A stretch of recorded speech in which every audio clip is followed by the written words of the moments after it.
Now we're in part two of moisture in the atmosphere, precipitation. And we just finished right here. And I'm going to run back now that we've seen this because we're ready to do some relative humidity problems. Do them real quickly here.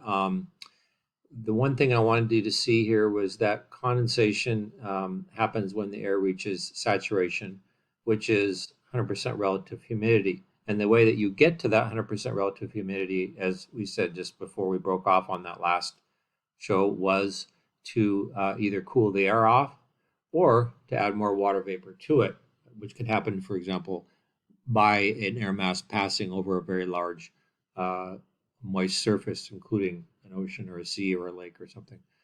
So let's go back, and I wanted to show you this table and our relative humidity calculation. So the basic relative humidity calculation is just a ratio determined by the dew point temperature and by the air temperature itself. How does that actually play out? If we're doing a percent, then we have to go 100 times the ratio, right? So let's look at one example here. So if we came to, I need to escape this because I need to run this in a different mode so I can type. Let's just do a calculation. Let's say relative humidity percent equals, and you want to get a pencil out. You might want to stop this and get a pencil and a piece of paper if you're not doing that already, because I'm not going to leave these up here. These will just be for your edification, so to speak, to learn how to do this. So let's say that we are interested in the relative humidity of an air mass that has a temperature, let's say a dew point temperature of 50 degrees Fahrenheit, which corresponds to this much water vapor in it. So if the dew point temperature is here, then that's the amount of water vapor in the air, okay, right there at 0.36. And if the overall temperature of the air is 70, so it has a temperature of 70 and a dew point temperature of 50. If the overall temperature is 70, that means that it has the potential of having up to 0.74 units of basically partial pressures of water vapor in the air. It's capable of holding up to 0.74, but because its dew point temperature is 50 degrees, it only has 0.36. So it only has 0.36, but it can have up to 0.74. It means it's not saturated, is it? Okay. So we already know the number is going to be less than 100%. That helps us then because we're going to divide one thing by another. The easiest way to do this is you always put the smallest number in the numerator. And if they're the same, then you got 100%. So what we're going to do is we're going to take, since it's and you got this written down now, dew point temperature is 50, got that? And their temperature is 70. Okay, so here we go. We're going to do a ratio of the two then. We're going to do 100 times 0.36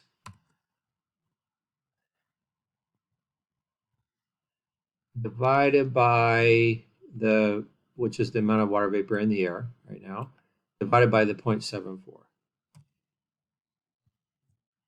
Okay, and then want to type out here. That's interesting. Didn't want to do that. Oh, there it is. Okay, I don't know why it didn't go. Okay, here we are. So, what is the answer to that? Well, you can look at it. You can see it's just a little less than half, and in fact, it works out to 49%. So that's the answer there, 0.49% or 49%. All right, got it? So again, what happened here? Oh, I see what happened. I typed up here. That's where I ended up putting in a bad number up there. And I didn't realize my cursor was up there. You probably saw that, didn't you? You didn't tell me. Shame on you. Let's go back and get rid of all that. Okay, so go back to where we were. Okay, there we are. Good. So 0.36 divided by 0.74. There we go. Now we got it. Okay, feel better. I couldn't figure out what happened there. So that equaled, we said 49%. Okay, so relative humidity is 49%. I actually don't have to write the percent anyway because I already put it over there. Although it wouldn't be a bad idea. Let's just do it. Okay. So that means that this is how much water vapor it has. That's how much it could have. So it's not saturated, and so it's about half. So 15% almost, just a little less, 49%. All right, let's do one more. Let's say that we cooled the air off. Instead of the air being 70 degrees, it's 60 degrees. Okay, so now there at 60 degrees can only hold 0.52 inches of mercury, worth of water vapor. Okay, so now let's just leave this equation as is. I'm assuming you got this all down now. If you don't, please write down because I'm about ready to get rid of some of it. This is example number 2. Okay, so example number 2 is, this is what we have, 0.36. That hasn't changed. That's the dew point temperature. It's 50. But we're now going to cool the air temperature itself off to 60, which means that it now, instead of being able to hold 0.74 when it was at 70, now it's at 60, it can only hold 0.52. Not as much, right? So now we know, okay, this is what it has, and this is how much it can hold. So you're always putting the smaller number in the numerator, and since that's the same number, we don't change that at all. That's this one right here, right? Down here at the bottom. So what I'm going to do is I'm going to put in what number here? Corresponding to 6 degrees. I'm going to put in 0.52. Now, in doing that, we're going to have run it through a calculator, but basically it's 36 divided by 52. And then we'll multiply that by 100. What you'll end up with here is a number just a hair over 70%. So we'll just round to 70%. So the relative humidity rose from 49% to 70% just because we cooled the air off. Now remember, there was no more water vapor in the air in this second example as there was the first. It's the same amount of water vapor. It's just that the air is now cooler at 60 degrees rather than 70, so it can hold less, right? So rather than being this amount of water vapor in the air that it could hold, it's this amount that it can hold. So it's more full in a sense, even though it doesn't actually have any more water vapor and its capacity is less, right?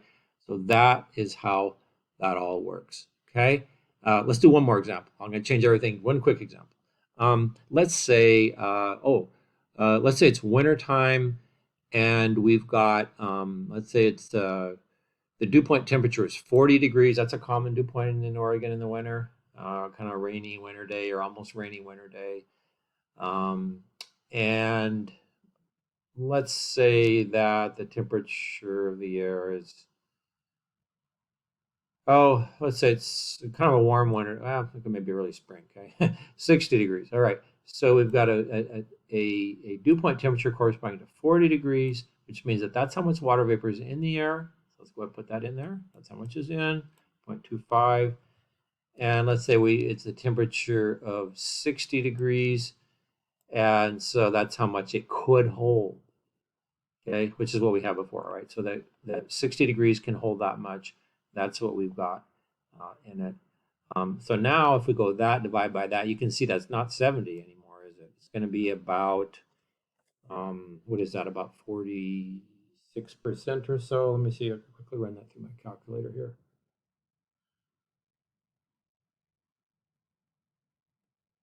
Yeah, 48%. Okay, so that is the answer to that one. All right, so now you have 3 examples. I promise you, I will give you a few like that on the test. So I'll give you a table like this, and I'm going to tell you the dew point temperature, and I'm going to tell you the actual temperature of the air. You're going to calculate a ratio, and you're going to get that one right, okay? So glad you're with me. All right, so let's move on now. I'm going to move to, let's just click through here, and we'll put it back in slideshow mode. And we'll just keep working through this. All right, here we are. We are ready to do lifting mechanisms and precipitation. So what happens, it's really important to understand precipitation as a function of generally lifting air. The other way, and the reason for that is because when we lift air, the air cools and expands and it reaches its dew point. So the key thing is, as air is lifted, it cools off. All right. The same way that you go up on a mountain, it's cooler up there. It's kind of like that. Oh, not exactly.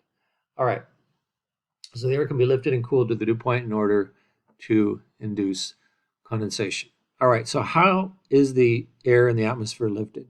There's a bunch of ways that happens, and each one of these we need to know. So let's have a peek at each one in turn. The first one is just mountains. Okay. Air is forced up over mountains. And as I write this, at the Oregon coast, it's raining, and the coast hills is raining, and raining a bit in the Cascades as well. Not so much in the Willamette Valley.